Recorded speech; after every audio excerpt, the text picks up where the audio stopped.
los meningiomas por neuroimágenes. Entonces, pues lo primero que vamos a evaluar es la tomografía axial computarizada. Entonces, para hablar de la tomografía axial computarizada, pues tengo que hablar de estos dos personajes, el señor Godfrey Hounsfield, británico, nació el 28 de agosto de 1919, quien con su profesión de ingeniero electrónico y sus trabajos en rayos X, patrocinado por EMI, posteriormente en un trabajo de radares que realizó en la Segunda Guerra Mundial, se dedicó al estudio de los rayos X y su penetrancia en el cuerpo humano. Y posteriormente, producto de eso, en 1972, produjo lo que hoy conocemos como el primer tomógrafo. El doctor que está a la derecha de ustedes es el señor Alan Cormack, sudafricano de nacionalidad, pero posteriormente solicitó la nacionalidad estadounidense. Junto con el doctor Hounsfield hizo la producción de muchos textos acerca del estudio de los rayos X y basado en sus trabajos, el doctor Hounsfield generó parte de los algoritmos pues, que hoy conocemos para la integración de la tomografía.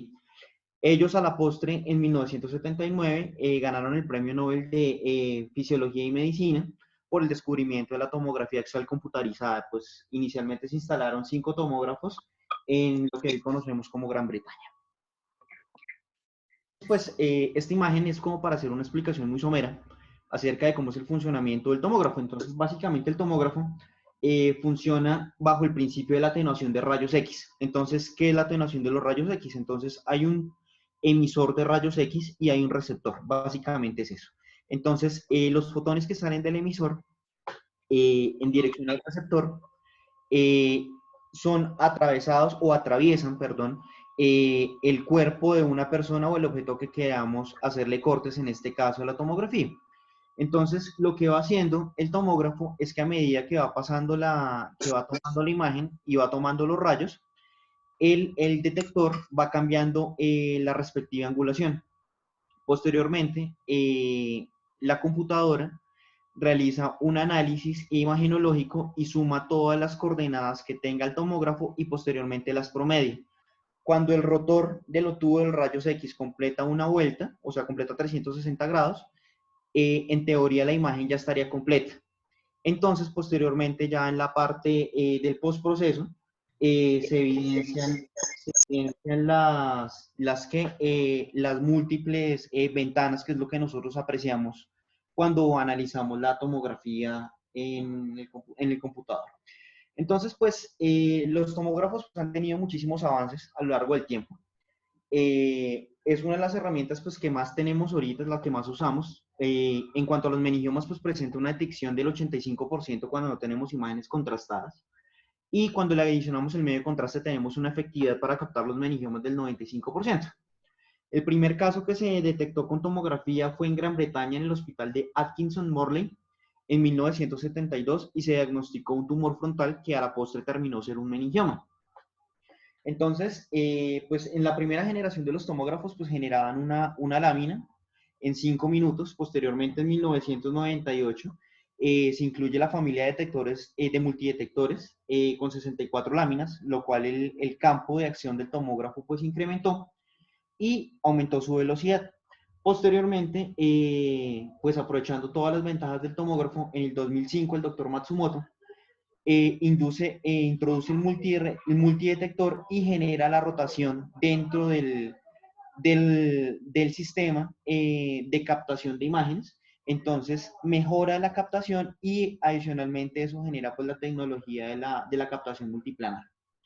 Entonces el tomógrafo pues tiene la ventaja que pues es mucho más accesible y pues en la actualidad nos da una muy buena definición en cuanto a la parte vascular. Entonces, para analizar desde el punto de vista tomográfico un meningioma, entonces debemos tener en cuenta todos estos partes que tengo expuesta en la diapositiva. Entonces debemos analizar la forma, debemos analizar los márgenes, la densidad y la captación del medio de contraste, debemos analizar si tiene calcificaciones o no tiene calcificaciones y debemos analizar si tiene una vasculatura asociada. Entonces, partiendo de la localización y extensión, entonces las localizaciones más frecuentes, iniciando de la más frecuente a la menos frecuente, pues son las convejidades, siguiendo por la parasagital, posteriormente el ala de los esfenoides, el surco olfatorio, el tubérculo celar, la fosa posterior, la convejidad cerebelosa, el tentorio, el ángulo pontocerebeloso y finalmente terminamos con el foramen magno. Y las lesiones más, los meningiomas de menos frecuencia son los meningiomas intraventriculares. Entonces, en ese orden de ideas, vamos a hablar un poco más de la localización y extensión. Entonces, pues, lo primero que nosotros debemos establecer cuando analicemos un meningioma mediante la tomografía es definir primero si es intra o extraxial. Entonces, a nivel tomográfico, podemos hacer el análisis de dos patrones. El primero es esta hipodensidad que ustedes ven contigua a esta lesión hiperdensa que corresponde al meningioma, que los textos lo definen como la hendidura de líquido cefalorraquídeo. Entonces, usualmente se presenta como unas hipodensidades curvilíneas que se forma por adhesión de la meninge y pues por una compresión que está generando la neoplasia de exterior hacia interior. Entonces, pues el líquido cefalorraquídeo se acomoda y le forma esa media luna. Esa es la primera opción que podemos utilizar en cuanto a definir si es intra o extraxial. Y la segunda, que es un poco menos evidente, es que uno puede ver el aplanamiento o la deformidad o la distorsión cortical que genera la lesión, como podemos apreciarlo en este caso. Entonces, esos son como las dos claves más importantes para analizar si la lesión es intra o extraxial mediante la tomografía. Entonces, tenemos que analizar también la forma tumoral y sus márgenes. Entonces, como ustedes aprecian en la imagen número 1, en la imagen de la izquierda, entonces muchas veces tenemos meningiomas que son globoides, ¿sí? Tienen una forma muy redondeada. Tenemos otros meningiomas que son lobulados, como este que vemos aquí en la imagen B. Y en la fosa posterior tenemos la particularidad que se ven globosos, pero se ven mucho más adelgazados con respecto a los del compartimiento supratentorial. También tenemos las imágenes de estos, que usualmente los textos lo ponen como el mushrooming, o lo que conoceríamos nosotros como en forma de zeta o de gemación. Lo describen los textos como si tuviera una gemación o un patrón digitiforme. Usualmente vienen asociados con edema. Y este último que vemos aquí en la lámina E, en la lámina F, es el que nosotros conocemos como meningioma en placa. Entonces, el meningioma en placa, pues usualmente es aplanado, extendido, y pues lo describen los autores como que le forman un tapete a la dura madre. Es de relevancia entender que los meningiomas en placa son los que más tienen incidencia de perostosis, que eso lo vamos a ver ahora en un momento. Entonces, el otro patrón que uno debe analizar en los meningiomas es la densidad. Entonces, entre el 25 y el 75% de los meningiomas aparecen como lesiones homogéneas que se pueden mostrar hiperdensas con respecto al parénquima adyacente, como lo podemos apreciar en esta imagen. Pero, por otro lado, el 25% se pueden mostrar como isodensas o en algunos casos como hipodensos, como por ejemplo en la imagen B. Entonces, muchas veces estas lesiones no vienen asociadas a edema cerebral, que es otra de las características que tenemos en los meningiomas. La hipertensidad, pues, deben recordar ustedes que viene atribuida, pues, a una alta hipervascularidad y a una alta hipercelularidad, pues, que reduce el contenido líquido y además, pues, puede estar en relación con calcificaciones. Entonces, esto, pues, incrementa la densidad del meningioma. Entonces, en estas dos imágenes, lo que quiero mostrarles es que los meningiomas pueden presentar sangrados y pueden presentar unas áreas de quistes intratumorales. Fíjense que aquí presenta una hiperdensidad, ¿sí? Redondeada, y dentro presenta una hipodensidad. Esto usualmente se ve cuando en tumores que son de alto crecimiento, cuando presentan necrosis intratumoral, y pues no presenta captación en la parte interna. Hay otros meningiomas que son de menos frecuencia que pueden debutar en la imagen con presencia de quistes o hipodensidades perilesionales. Usualmente, cuando se presentan quistes, nosotros debemos estar dirigidos hacia los meningiomas de tipo xantomatosos o tipo linfoblástico. Por otra parte, pues se debe analizar la captación del medio de contraste. Entonces, el medio de contraste, pues los meningiomas en el 90% de los casos presentan pues una alta captación del medio de contraste, pues teniendo en cuenta que son lesiones altamente vascularizadas. Pero, como ustedes pueden apreciar en la imagen C, que es la imagen que les estoy señalando con el puntero láser, hay excepciones a la regla. Entonces, el 10% de los meningiomas muestran una captación que no es simétrica y que no es homogénea. Y usualmente hay meningiomas que pueden presentar esta variante, que es una variante microquística. Entonces, lo que uno puede evidenciar es una lesión hiperdensa asociada con lesiones hipodensas en su interior. Entonces, esto pues para mostrar que la captación no es simétrica. En algunos casos, como hemos visto en las imágenes anteriores, los meningiomas pueden presentar necrosis. Entonces, den en cuenta ustedes que la captación del medio de contraste no es homogénea, por el contrario, se comporta como una captación heterogénea, donde se presenta una alta captación en la periferia y una hipocaptación en la parte central. Entonces, usualmente, pues esto pasa con lesiones que son de gran volumen, como por ejemplo esta que tenemos aquí en la lámina B. Entonces, adicionalmente a eso, debemos tener en cuenta que los meningiomas que son de gran tamaño, como este que vemos aquí en la lámina F, usualmente están asociados a vasos corticales y a vasos que están nutriendo desde la cápsula del tumor, y en algunos casos podemos apreciar señales de vacío, lo cual pues nos ayudaría en el momento de que vayamos a abordarlo de forma quirúrgica. Claramente, estas lesiones pues requieren de un estudio complementario, ya sea mediante angiografía, angiotomografía o angioresonancia. Ya eso pues es elección del cirujano. En cuanto a las clasificaciones, pues esto era uno de los detalles técnicos históricos del diagnóstico de los meningiomas. Esta era la manera mediante la cual, mediante una placa simple, uno podía hacer un diagnóstico de una patología de esta índole. Entonces, pues con el advenimiento del tomógrafo, pues las placas de cráneo para diagnosticar meningiomas pues se ha visto relegada. Entonces, en la lámina A, pues se les muestra el patrón que es más frecuente en las clasificaciones, que se encuentran los meningiomas amomatosos, que lo muestran como el patrón de granos de arena. Y usualmente, pues este patrón se presenta entre el 20 al 30% de los casos. En la imagen B y en la imagen C, pues podemos ver que estas calcificaciones pues son asimétricas y pues pueden tener una morfología bastante heterogénea. Por otra parte, podemos ver calcificaciones, la calcificación es heterogénea por lo menos aquí en la E, y aquí en la F notemos pues que la calcificación es central. Algunas veces, por lo menos aquí en esta calcificación de la pirámide Petrosa, vemos que hay un patrón asimétrico en los depósitos de calcio.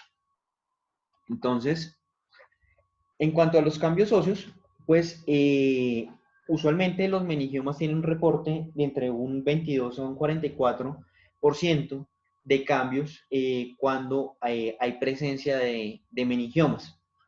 Usualmente el cambio más frecuente que uno evidencia es la hiperostosis, pero en la tomografía pues uno puede agruparlo en tres categorías. La primera es la hiperostosis, la segunda es la osteolisis y la tercera es la permeación y pues alteración del hueso. Entonces, cuando nosotros hablamos de hiperostosis, entonces vemos que hay un incremento en la densidad cortical ósea, usualmente de la corteza y de la médula del hueso. Usualmente pueden ser homogéneas, pero en otras pueden coexistir con otras de los patrones tomográficos anteriores. Aquí pues tenemos un patrón claro de hiperostosis.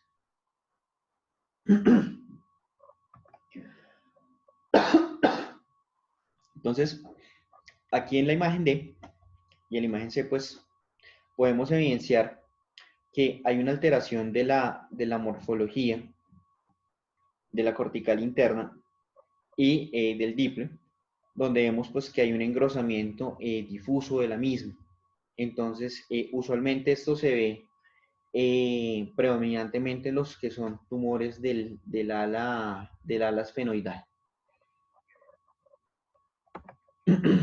Por otra parte, podemos ver que el paciente o el meningioma se presente de una sola manera no quiere decir que no pueda coexistir con las otras. En este caso, podemos evidenciar que hay una hiperostosis, noten ustedes pues que hay un engrosamiento, ¿sí? Y hay una alteración difusa de la anatomía ósea, pero además podemos ver estas áreas aquí hipodensas que corresponderían a destrucción ósea, por lo tanto corresponderían a osteolisis. Entonces, hay casos donde es mucho más evidente.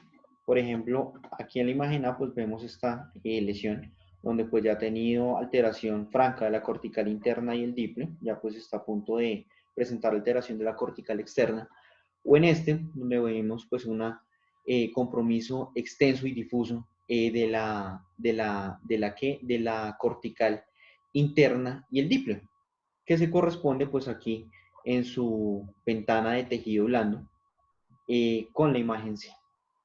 Entonces,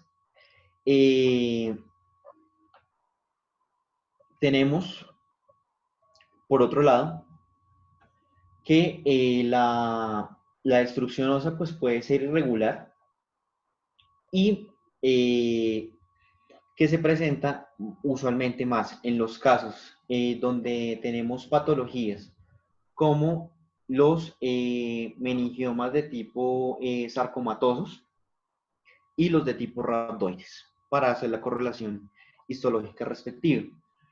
Cuando hablamos de cambos óseos, entonces tenemos que hablar de la última parte que se puede ver en la tomografía, que es la permeación y la rarefacción. Entonces lo que vemos en este tipo de patrón es que hay una alteración difusa de la corteza ósea, hay un debilitamiento como tal de la estructura química del hueso y se presenta este patrón como manera de criba, de sedazo, donde se ve pues que hay un debilitamiento del hueso bastante importante. Noten aquí en la placa F, donde hay una destrucción ósea importante, pues presenta ese patrón punteado. Hay cambios óseos con respecto a los meningiomas en áreas específicas. Recuerdan que hace un momento les hablé de los meningiomas del ala esfenoidal. Los meningiomas del ala esfenoidal son una de las lesiones más complejas porque presentan hiperostosis casi en el 70% de los casos y adicionalmente a eso, como presentan esa hiperostosis, presentan un rango de recurrencia que va entre el 15 y el 45%, pues que no es un número para nada despreciable. Entonces, que presente una hiperostosis significa que pues para uno como cirujano, la resección completa y ofrecerle un buen grado de resección al paciente es mucho más complicado con respecto a otro tumor que no tenga hiperostosis. Entonces, usualmente uno debe hacer la comparación de la hiperostosis con respecto pues al lado contralateral. Fíjense acá pues en la pared externa de la órbita y aquí en la pared externa de la órbita del otro lado. Y otro área frecuente donde se presentan hiperostosis pues es en los meningiomas del foramen magno, así como lo podemos evidenciar aquí en la lámina de su izquierda. Y en algunos casos pueden consistir hiperostosis y pueden consistir osteolisis. Noten ustedes aquí que hay hiperostosis y hay algo de necrosis y destrucción ósea. Entonces, por otra parte, debemos evaluar cuando el paciente presenta el meningioma y este tiene edema y un efecto de masa. El edema en los meningiomas, pues la fisiopatología pues es una cosa terriblemente controvertida, hay muchas teorías al respecto. El edema se observa principalmente en lesiones de gran tamaño, predominantemente en las lesiones del surco olfatorio, las parasagitales y de la convejidad parietal, son las que más presentan edema. Usualmente el 60% de los meningiomas presentan un edema peritumoral, que pues ustedes lo evidencian, es un edema digitiforme, que se presenta pues como una hipodensidad. Por otra parte, pues debemos analizar, por supuesto, las relaciones vasculares. Entonces, pues en este caso, debemos analizar las irregularidades de las arterias, como por ejemplo lo que vemos aquí en esta lesión, donde vemos que pues hay compromiso de múltiples estructuras vasculares aquí del polígono, acá en esta lesión, y acá predominantemente donde vemos pues las líneas hiperintensas corresponderían a los vasos sanguíneos, y aquí en la reconstrucción pues vemos que el polígono pues presenta una dilatación y pues que abraza, por ponerle algún nombre, la lesión. Entonces pues es muy importante en cuanto al análisis de la vasculatura tener las reconstrucciones en 3D para determinar pues cuáles son los vasos nutricios, porque pues esto es fundamental en el momento de realizar una planeación quirúrgica. Entonces, por otra parte, no solamente se va a analizar el patrón arterial, sino que se va a analizar también el patrón venoso. Entonces, pues estos meningiomas, como el que les muestro en la imagen, pues es uno de las patologías más frecuentes que encontramos, donde pues el desafío al que siempre nos enfrentamos es, ¿hay compromiso o no hay compromiso del seno longitudinal? Entonces, en estos casos, lo indicado es realizar pues una venografía, ya sea mediante TAC o mediante resonancia, pues para determinar si el seno efectivamente está permeable, está ocluido o está recanalizado. Entonces, estas pues son las lesiones vasculares que se presentan con mayor frecuencia y la que encontramos de forma más usual. Entonces, pues, finalizando la parte del análisis tomográfico, entonces vamos a hacer un análisis de los meningiomas mediante el estudio de resonancia nuclear magnética. Entonces, para hablar de resonancia nuclear magnética, pues tengo que hablar de estos tres personajes que encontramos acá. El primero es Felix Bloch, que es un físico suizo, trabajó principalmente en Estados Unidos y en su tesis doctoral estableció la teoría cuántica de los sólidos mediante las ondas de resonancia. El siguiente doctor, que es Edward Mills-Purcell, un físico estadounidense, también realizó una tesis doctoral sobre los campos electromagnéticos en el núcleo atómico. Y finalmente, el señor Hermann Karr, que en su tesis doctoral aplicó el campo electromagnético, hizo un cambio de posición con él y fue la primera persona que logró establecer como tal una imagen por resonancia magnética. Curiosamente, los estudios de resonancia magnética y los estudios de estos doctores fueron generados casi sobre la época del 40, mucho antes de que el doctor Hounsfield y compañía realizaran los estudios y los análisis y posteriormente la producción de las imágenes por tomografía. Entonces,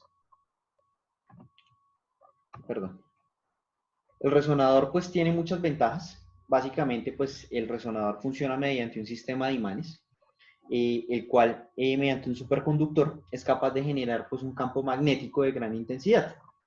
Entonces, básicamente el campo electromagnético alinea los momentos magnéticos de los núcleos atómicos y usualmente lo hace en dos direcciones, una paralela y una antiparalela. Entonces, cuando eso pasa y el resonador comienza a funcionar, entonces se genera pues el campo electromagnético y hace una frecuencia de resonancia específica, ante lo cual pues los átomos y los núcleos de los átomos comienzan a dar un patrón paralelo o antiparalelo, ante lo cual pues los receptores del resonador comienzan a tener una captación. Eso es lo que se envía a la computadora y eso es lo que se procesa y es la imagen que nosotros vemos en los tomógrafos, en los resonadores, perdón. Entonces, muchas veces estos equipos deben utilizar unas bombas de generación donde se evidencia que puede generar unos campos magnéticos de diferente intensidad adicionalmente del campo magnético principal que está generando el resonador. Entonces usted puede tener campos de electromagnetismo de diferentes intensidades en diferentes áreas corporales. Entonces, pues esto incrementa la sensibilidad y la especificidad, y además de eso incrementa la velocidad del sistema de resonancia. Entonces, en cuanto al análisis imagenológico, pues lo primero que se analiza en la resonancia pues es la dura madre. Entonces, pues la dura madre usualmente en las secuencias potenciadas en T1 se presenta como una hipointensidad, como una membrana delgada, usualmente pues adosada a la tabla interna ósea. Y cuando se hacen imágenes, que la podemos evidenciar acá en la flecha, y cuando se hacen imágenes ya potenciadas en T1 con contraste, lo podemos evidenciar como una lesión, con un patrón de hipointensidad. Muchas veces presenta unas captaciones que son asimétricas, pero eminentemente pues uno podría ver esto en el tentorio, en el seno cavernoso y algunas veces en la hoz cerebral. Entonces, esta imagen la traigo para mostrarles que usualmente nosotros vemos que el origen del meningioma o la base de implantación del meningioma es una base ancha, aunque no siempre se cumple, y más adelante les voy a mostrar el porqué. Entonces, los autores muestran que usualmente este tipo de lesiones y presentan una angulación, que es una angulación entre la lesión neoplásica y la base de implantación. Usualmente ese tipo de lesiones presentan un ángulo que es obtuso, o sea que tenemos un ángulo entre 180 y 90 grados. Además, podemos tener una captación paquimeningia. La captación paquimeningia refiere a que hay compromiso de la meningia y de toda la dura madre adyacente. Entonces, pues esto es para mostrarles pues que pues en todas estas lesiones pues tenemos un ángulo que se encuentra entre 90 y 180 grados, entonces pues se cumple la ley del ángulo obtuso. La cola dural pues es uno de los signos imagenológicos pues más conocidos en la jerga radiológica. Fue inicialmente diagnosticada en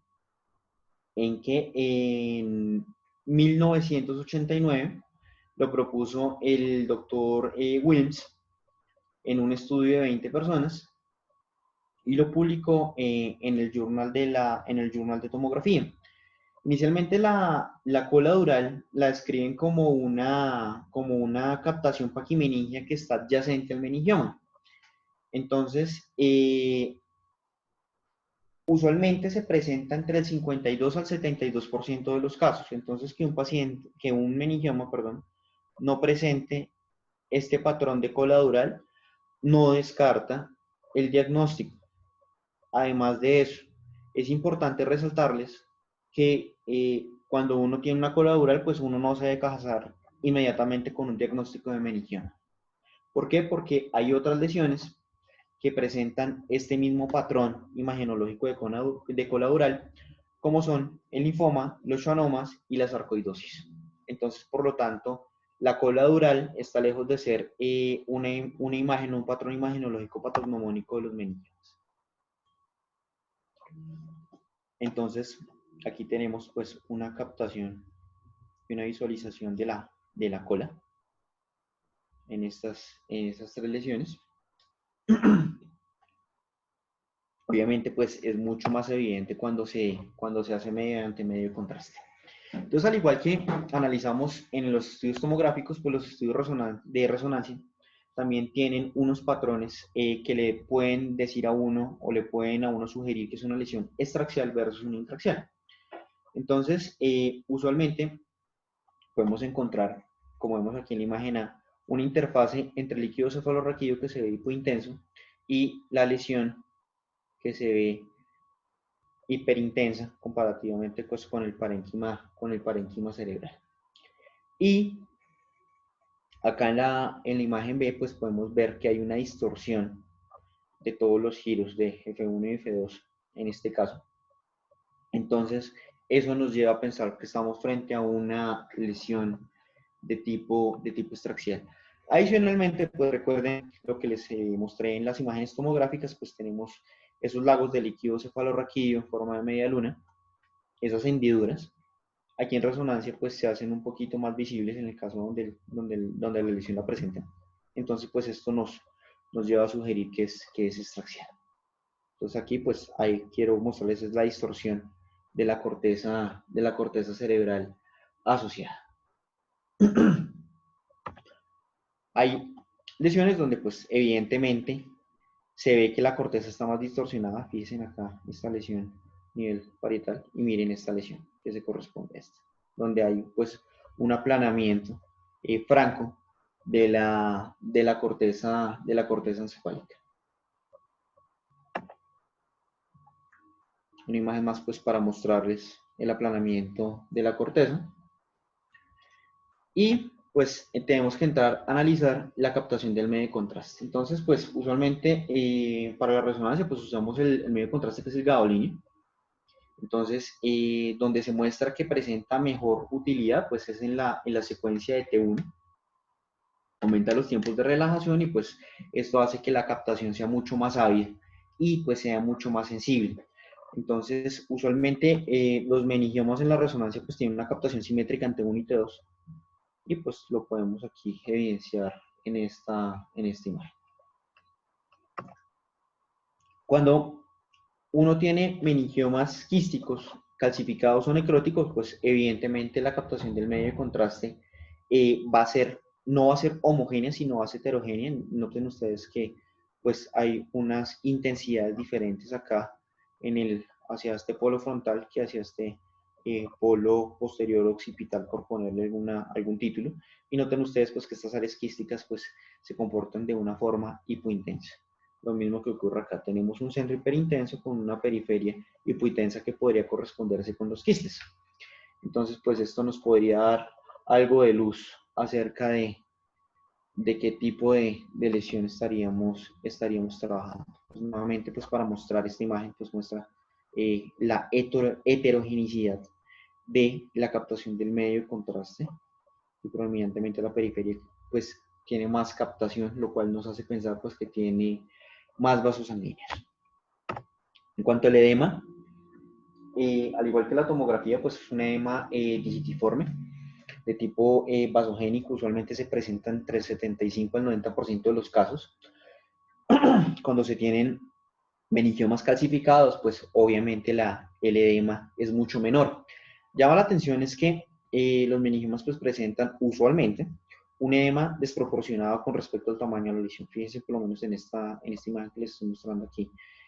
Noten cómo el edema de sustancia blanca es bien importante y pues genera un efecto compresivo preponderante. Lo mismo aquí con esta lesión, donde pues evidenciamos que hay una disrupción y un edema abundante de la sustancia blanca. El edema se evidencia con mucha más factibilidad en las imágenes potenciadas en T2. Entonces, los meningiomas usualmente pues tienen unas señales características en resonancia. Entonces, usualmente en las imágenes potenciadas en T1 se pueden presentar como isointensas o como hipointensas en un 35% de los casos, así como lo podemos apreciar en esta imagen. Noten acá, pues aquí es una lesión pues prácticamente isointensa con respecto al parénquima, pero pues aquí correspondería al 35% de los casos que es una lesión hipointensa. Cuando uno tiene imágenes potenciadas en T2, usualmente uno vería que esta lesión se comporta pues isointensa con respecto al parénquima y puede comportarse un poco hiperintenso en un 40% de los casos como tenemos aquí en esta lesión de su derecha, pues donde además apreciamos un abundante edema vasogénico. Hay unas lesiones que en la T2 se podrían comportar como hipointensas y usualmente son cuando presentan elementos microquísticos. Entonces uno, cuando se presenta una hipointensidad en T2 y uno está pensando en un meningioma, uno debe estar dirigiendo la patología hacia un meningioma de tipo fibroblástico. Esa es como una imagen muy característica de ese tipo de lesiones. Entonces, aquí pues noten que se comporta pues como ISO intenso con respecto al parénquima. Tenemos pues aquí una región de edema. Y aquí pues hay una captación pues un realce franco en una imagen potenciada en el tema. Los meningiomas angioblásticos muchas veces presentan este patrón que ustedes pueden evidenciar a su izquierda, donde las imágenes potenciadas en T2 presentan una alta hiperintensidad, lo cual nos deja ver que presentan pues una alta vascularización. Noten acá también aquí tiene pues dos patrones, tiene un hipo y tiene un hiperintenso. Eso nos denota pues que estamos frente a una lesión altamente vascularizada. Entonces, pues estos elementos son importantes analizarlos en las secuencias potenciadas en T2. Por otra parte, cuando tenemos necrosis, al igual que la tomografía, pues uno lo puede evidenciar en la imagen como pues una imagen asimétrica y una captación pues asimétrica del medio de contraste, donde uno evidencia una hipointensidad central rodeada pues de una hiperintensidad. Lo que les explicaba previamente, estas lesiones usualmente son lesiones de tipo de alta celularidad, donde hay poco espacio pues para el crecimiento de las células y presentan este tipo de necrosis. Y usualmente no hay manera de que podamos diferenciar mediante una imagen potenciada en T1 o en T2 un estadio de sangrado. Entonces, algunas veces cuando estos meningiomas presentan sangrado pueden estar asociados a hemorragia subaracnoidea o pueden estar asociados a hematomas subdurales. No es lo usual, pero se puede presentar. ¿Cuáles son los hallazgos inusuales de los meningiomas en la resonancia? Entonces, ¿recuerdan ustedes cuando les explicaba que la base de implantación del meningioma usualmente es ancha? Pues esta es la excepción a la regla. Usualmente estos meningiomas se llaman los meningiomas pediculados, donde se evidencia que la parte que está adosada a la dura, o el borde de implantación, pues es un borde de implantación, pues que su nombre lo dice, es un pedículo. Entonces no siempre los meningiomas son de base amplia. Por otra parte, pues uno puede evidenciar que hay quistes intratumorales. Entonces, muchas veces hay quistes que son verdaderos, hay quistes que son falsos, y otras veces los meningiomas están en relación con quistes cerebrales como quistes aracnoideos. Entonces, usualmente pues los quistes uno podría pensar inicialmente que son degeneraciones secundarias a necrosis. En algunas otras uno podría pensar pues que podría tratarse de una lesión similar a un astrocitoma, pero cuando pues uno los observa más en detalle, se da cuenta pues que son quistes intratumorales. Entonces noten ustedes que esos quistes pues tienen una captación asimétrica y heterogénea del medio de contraste. Notan que aquí y captan diferente pues el tiempo de resonancia. Entonces aquí pues tenemos esta lesión hiperintensa y aquí hay una lesión hipointensa que corresponde a un área quística intratumoral. Por otra parte, podemos ver que en esta lesión, en este meningioma, el meningioma se encuentra en relación con un quiste cerebral. No es de una ubicación usual, pero el quiste no le pertenece al meningioma, como en los casos anteriores. El quiste únicamente pues está en vecindad de la lesión al igual que en este caso, pero no hace parte del mismo. Entonces, en este tipo de lesiones, cuando uno tiene presencia de quistes, uno debe recurrir a las secuencias FLAIR para determinar entonces si las lesiones son sangre, que pues le diría a uno que estamos frente a una necrosis, o si son líquido, cefalorraquídeo, que correspondería como en este caso pues a un quiste aracnoideo que está en relación, o si son agua. Al igual que en la tomografía, pues uno podría evidenciar mediante el estudio de resonancia pues que hay unos cambios óseos y pues que hay unas calcificaciones que están asociadas al meningo. Entonces, usualmente en las imágenes potenciadas en T2, las calcificaciones se evidencian como una hipointensidad bien marcada, así como lo que ustedes pueden ver aquí en estas dos imágenes, el meningioma frontal, este meningioma de la convejidad parietal. Y podemos ver que la captación es diferente dependiendo de la cantidad de calcificaciones y la presencia de quistes. Aquí en estos dos ejemplos vemos que primero pues los tiempos son diferentes, hay una hiperintensidad a la periferia, una hacia el centro, pero hay una hipointensidad en la parte central. Entonces, usualmente pues esto se puede ver cuando hay quistes o cuando hay calcificaciones. Lo otro y más evidente que podemos ver pues son las áreas cuando hay compromiso óseo, cuando hay hiperostosis o cuando inclusive hay osteolisis como es el ejemplo. Entonces pues uno puede ver la lesión hiperintensa en el T2, hiperintensa en el T1, pero pues uno puede ver que hay alteración aquí directamente de la cortical interna y del Diple. Además, recuerden ustedes que el Diple se presenta hiperintenso, pues por el contenido de lípido que tiene.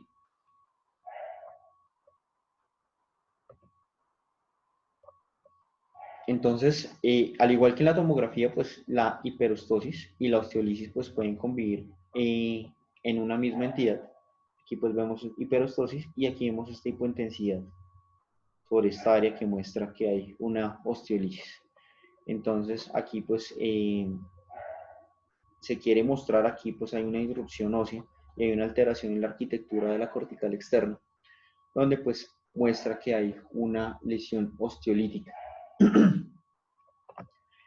Al igual que en la tomografía, pues se deben hacer análisis vasculares de este tipo de lesiones. En el análisis de resonancia, pues podemos visualizar que encontramos el signo del vacío de señal. Aquí, por ejemplo, pues podemos visualizar las estructuras vasculares de la carótida.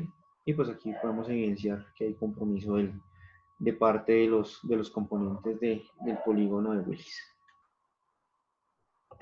Entonces, este tipo de lesiones, pues uno debe analizarlas mediante las angiografías con resonancia y las venografías por resonancia. En este caso, pues un caso muy similar al que les mostré en el estudio tomográfico, pues tenemos un meningioma de la hoz con compromiso aparentemente completo del seno sagital superior, pero pues aquí tenemos la correlación imagenológica con la venografía, donde vemos pues que presenta aquí un canal donde aún permanece permeable. Entonces pues ese seno pues debería inicialmente tratar de protegerse. Entonces pues eso es en la parte de la resonancia simple. En cuanto a la resonancia avanzada y el PET scan, pues usualmente tenemos las secuencias de difusión. Entonces, en la secuencia de difusión, pues básicamente es una secuencia térmica, donde pues lo que se examina pues es el movimiento de las moléculas que presentan pues un patrón usualmente aleatorio, y pues esto se correlaciona con el porcentaje o la cantidad de difusión, que es lo que uno mediría en las imágenes por DWI. Entonces, esto se mide también con el coeficiente de difusión, que es el ADC. Entonces, usualmente uno debe correlacionar los valores del coeficiente de difusión con la celularidad del tumor. Me explico. Entonces, cuando uno tiene cuando uno tiene tumores de alto grado, o sea, donde uno nota que las células están muy empaquetadas, que hay poca posibilidad de difusión, entonces, pues usualmente el ADC de estas lesiones pues va a ser bajo. Cuando uno tiene neoplasias de bajo grado, pues el ADC pues va a ser mucho más alto.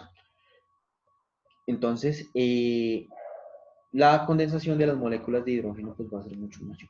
Entonces, pues notamos aquí la lesión neoplásica de la hoz. Y aquí podemos ver pues la secuencia de difusión. Entonces, pues en la secuencia de difusión pues hay una restricción al paso de líquido. Aquí esta imagen pues me adelanto un poquito. Esta es una imagen para perfusión pues donde se está analizando el flujo sanguíneo cerebral y la cantidad de vasos sanguíneos que hay para esta lesión.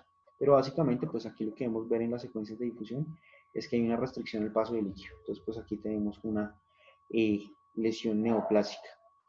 Usualmente, pues está muy discutido si las secuencias de difusión tienen una utilidad ¿para qué? Para el diagnóstico de los meningiomas. Usualmente las secuencias por difusión pues pueden servir para hacer el análisis de cualquier enfermedad neoplásica, pero pues no es patognomónico y pues no presenta mucha ayuda para el diagnóstico de los meningiomas, pero pues se han hecho estudios acerca del manejo y el uso del mismo. Entonces noten ustedes aquí pues esta imagen potenciada ante 1, donde vemos una lesión isointensa con respecto al parénquima frontal. Aquí la podemos ver pues en un corte sagital, en una secuencia potenciada en T2 donde pues evidenciamos el edema, por eso son importantes las secuencias en T2. Y pues aquí vemos en el examen de difusión pues que hay una restricción al coeficiente de difusión. Entonces pues estaría en correlación de que tenemos una alta densidad celular. Y pues la respectiva patrón de perfusión. Entonces uno siempre debería intentar tener los dos estudios, tener un coeficiente de difusión, un DWI, una buena difusión y pues hacer una correlación directa con las imágenes de perfusión. Entonces, las secuencias de perfusión, entonces básicamente lo que quieren mostrar ese tipo de secuencias es el incremento de la demanda metabólica y el incremento del flujo sanguíneo cerebral. Muchas veces en estas secuencias de perfusión se pueden medir inclusive velocidades de flujo y volumen sanguíneo cerebral diagnosticado sobre esa área. Entonces, lo que busca la perfusión es medir básicamente la densidad microvascular y notar pues qué tan perfundido y qué tan vascularizado está el vaso, la lesión neoplásica, perdón. Entonces, usualmente, pues las lesiones que son de alto grado, pues van a tener una perfusión pues mucho más elevada. Entonces, pues en esta imagen vemos que las áreas que están de color rojo son las áreas mucho más perfundidas. Esta imagen que ustedes ven aquí a la derecha es una parte especial de la perfusión que es el manejo con el spin. Usualmente lo que se hace es dar como un medio paramagnético que va mezclado con la sangre del paciente y pues presenta un patrón de colores diferente al que usualmente pues uno vería en la perfusión. Usualmente estas secuencias son útiles y las secuencias de perfusión son útiles cuando uno tiene meningiomas atípicos, cuando uno tiene esa sospecha de ese meningioma que puede ser grado 2, grado 3, uno podría echarle mano a la secuencia de perfusión para ver entonces qué tan maligno es y pues uno hacerse en la cabeza la idea de que pues debe ir por una resección completa. Entonces, la otra secuencia especial pues es la espectroscopía por resonancia, pues todos estamos muy habituados a ella. Esta pues es una medida no invasiva, donde básicamente pues nos brinda un análisis bioquímico acerca del contenido del tejido. Entonces, pues, usualmente lo que uno mide son los metabolitos cerebrales. Usualmente, pues, lo que uno más encuentra, pues, es la creatina, el N-acetil-aspartato, el lactato, el mioinositol, el glutamato, lípidos y los aminoácidos como la leucina y la alanina. Para el efecto puntual de los meningiomas, y por eso traigo a colación esta gráfica, usualmente cuando se tiene un meningioma se evidencian estos dos picos que están aquí señalados, usualmente entre el 1.47 y el 1.2, ¿sí? Que corresponden a una curva invertida de alanina. Entonces, cuando uno tiene, o cuando en el reporte de la espectroscopía le reportan a uno picos de alanina, pues uno va mucho más direccionado o encaminado que estamos hablando de una lesión del tipo meningioma. Cuando uno tiene meningiomas de alto grado, estamos hablando de meningiomas de grado 3, usualmente uno le pueden reportar también que hay una alteración en el pico de colina creatina. Usualmente pues ve estas alteraciones en los gliomas. Entonces, cuando uno tiene esas lesiones, pues uno podría entrar a analizar los picos de metileno. Si los picos son altos, pues estamos frente a una lesión anaplásica, que es de alto grado y pues requiere pues manejo. Pero esos hallazgos de metileno, pues uno debe verlos a la luz del procedimiento y de la historia clínica del paciente. ¿Por qué? Porque usualmente cuando uno ha tenido este tipo de lesiones y las embolizan, cuando se produce embolización y necrosis, pues la necrosis eleva el metileno. Entonces es algo que uno debe tener en cuenta cuando pues haga ese análisis minucioso de los patrones por espectroscopía. Una de las técnicas pues, más usadas hoy en día que están en boga es el PET scan, la técnica por emisión de positrones. Básicamente pues, lo que se realiza en esta técnica es un análisis del consumo de glucosa y el metabolismo de la misma. Para efectos de los meningiomas pues no es tan buena. ¿Por qué? Pues porque pues, el cerebro es de las estructuras que más consume glucosa. Entonces, usualmente la captación de glucosa por los tejidos neoplásicos pues no presentan una diferencia que sea pues taxativa y preponderante como para mostrar una imagen muy llamativa en el PET. Aquí tenemos por ejemplo este ejemplo donde vemos pues esta lesión y aquí la convejidad frontal. Aquí se hace el análisis mediante medidas, pero pues tenemos aquí que la captación en el PET es esta línea, esta imagen verde, pues no es que nos aporte una información mayor. Usualmente pues para este tipo de lesiones se utiliza el FDG, que es el fluorodesoxiglucosa, que es el único radiotrasador que ha aprobado la FDA, pero pues hay 5 radiotrasadores más, pues que dan otro tipo de imagen diferente. Entonces, usualmente pues no deberíamos usar un PET scan en este tipo de lesiones. Usualmente pues ya con una técnica de perfusión y difusión y la resonancia básica pues creo que tendríamos más que suficientes herramientas imagenológicas para decir estamos frente a un meningioma. Y lo último pues es la gammagrafía con el octreote. Entonces pues estos tumores usualmente pues son captadores de somatostatina.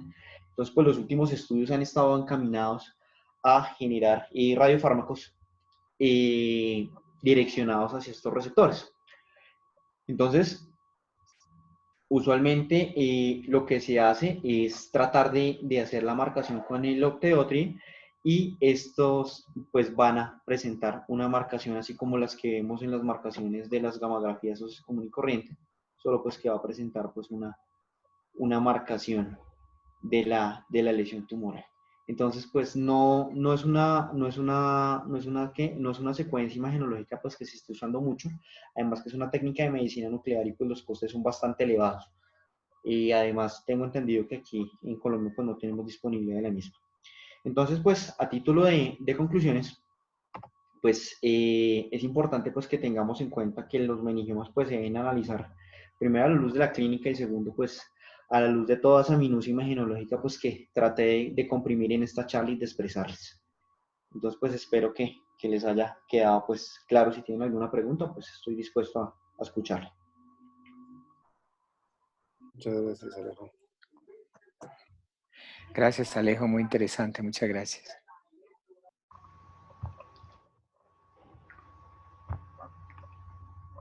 No sé si tiene alguna pregunta, algún profe.